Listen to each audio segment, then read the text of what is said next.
Somebody sent me something that was I thought was really, really interesting this week.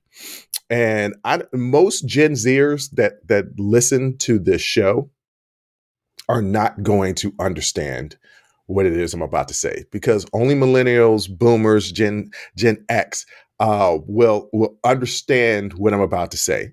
And what I'm about to say is, y'all remember doing square dancing in school back in the day?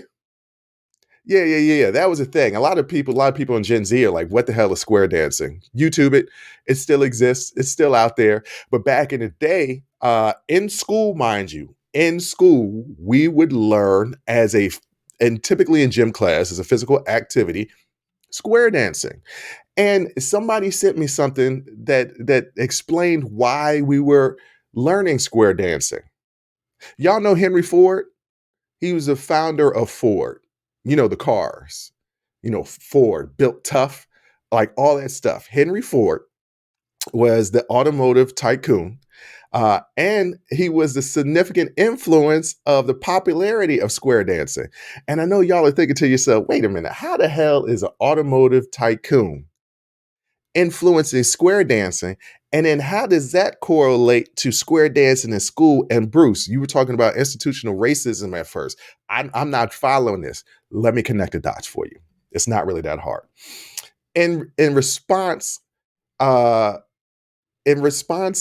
of jazz music, and I'll get to that in a minute. He sparked a national movement. Henry Ford, I'm talking about, sparked a national movement in the 1920s to revitalize square dancing, which he saw as virtuous and a wholesome alternative. He poured a small fortune into promoting square dancing, funding radio shows, dance clubs, and inviting hundreds of dance instructors to his home. His efforts led to the addition of an early American dancing to the curricula of 34 colleges, and square dancing was also once part of physical education in school. I know, once again, y'all are saying, okay, dude likes square dancing. Like, I don't understand how that's a big dude and he put some money into it to put his interest in the schools. I mean, Bruce, once again, I don't understand how this is institutional racism. Yeah, he didn't like jazz and he wanted things to be more traditional. But once again, how is this institutional racism, Bruce? You haven't made your point. You're just race baiting. Okay, well, let me just explain to you why. Ford despised jazz and saw it as a source of moral decay. He believed that jazz was a Jewish creation and a moral threat to America. Let me repeat that. He felt that jazz was a Jewish creation and moral threat to America. Now, go back to what I said his stance was on square dancing. He found it virtuous and wholesome. Okay, so he thinks jazz music is a Jewish creation, a moral threat, and leading to the moral decay of American society. And he wants to promote square dancing, anti-Semitic. Yeah, because I don't understand why Jewish creation would be a bad thing, and jazz is cool, right? But he was known to harbor anti-Semitic views and racial biases. He associated jazz music with African American and Jews and the groups he held prejudice and views against. Okay, so once again, let's rewind a little bit because I'm connecting all the dots for you if you didn't want to connect it. Henry Ford, the man whose name is still synonymous right now because there's Fords being sold all over the place. People buy Fords every day. Is a racist and anti-Semitic person, anti-Semite. That's what he is. He promoted square dancing because he thought it was virtuous and held true to American values.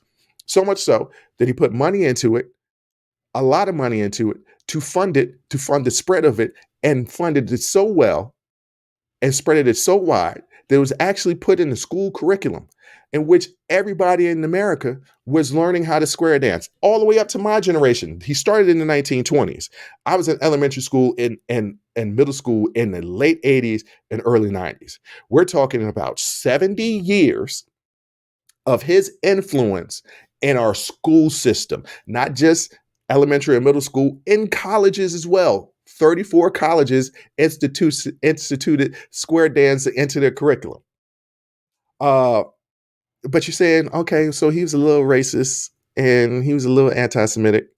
Jazz music, he just didn't like jazz music, black folks and Jewish people. Like it, was it really that bad? Yeah, it was bad. Ford viewed jazz as a symbol of urban decadence and moral decay. He believed that jazz, with its improvisational style and association with nightlife and dance halls, promoted behaviors and attitudes that were contrary to his conservative values. Let me let me let me uh, you know I, I, I often say history repeats itself over and over and over again. If you pay attention to history, history repeats itself. Is what he's saying any different than what people were saying about disco, to what people were saying about hip hop and rap music now? That it's the moral decay and conservative and goes against conservative values. By the way, conservative values also are what happened in the first segment, where Katie Cox can't get an abortion from an unviable pregnancy because of conservative values. If you like that clip, go ahead and hit that like button. Don't forget to subscribe to catch up on all of our latest content. Don't forget to hit the notification button when you do subscribe so you can get updated every time we release content. We release content every day, whether it's an actual show or clips from the shows. So go ahead and subscribe, like, comment. Also, don't forget our Patreon page where you can find our Talking Straight-ish and After Hours Uncensored episodes. That's patreon.com/unsolicited perspectives. But once again, thank you again for listening to Unsolicited Perspectives. I'm your host, Bruce Anthony, and I'm going to catch you next time. I'll holla.